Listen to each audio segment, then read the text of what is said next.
I just want to take this opportunity to talk about why I use scales on a paddle. A scale is this piece of walnut. It could be any kind of hardwood that you want to put onto the paddle. It goes all the way up the shaft to the grip. You can even, there is even a piece on here. You can see the difference in color there. I just put an ash piece on there. You'll see why later when this paddle is finished.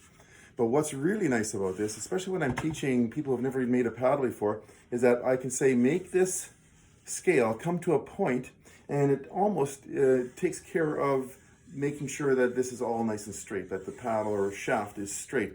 It's very easy to go astray on the paddle if you have it all one color and you're not really understanding the concept of keeping it straight. The scale, as long as it's a different color, it really helps to keep things nice and straight. I also have these blade edges that I put on, and that is for obviously for good looks, but also to be a little bit of a protectant for the blade itself. Especially if you're using a softer wood in the blade, something like a mahogany or a Douglas fir or hemlock of some sort, then a nice hardwood edge is really nice. But this one here is more for looks than anything else, and that's glued on all with Titebond glue, which is a waterproof glue. And then when you look at the whole shaft, everything has symmetry, and the symmetry is very visible because you have a scale on it.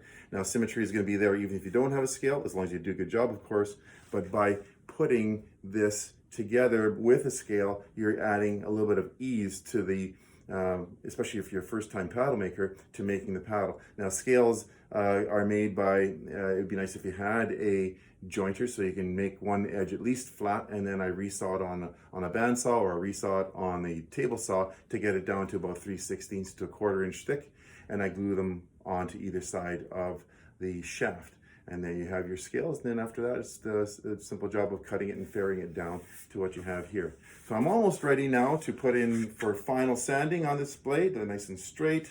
Everything looks good the way it should, and the shaft is nice and straight as well, and everything has symmetry. So I'm ready now to sand the whole shaft down and whole blade and grip and everything, so that I'm going to be able to do whatever kind of artwork I want to do on there, and put the final coats of varnish on, and Bob's your uncle. You have a paddle ready to rock and roll.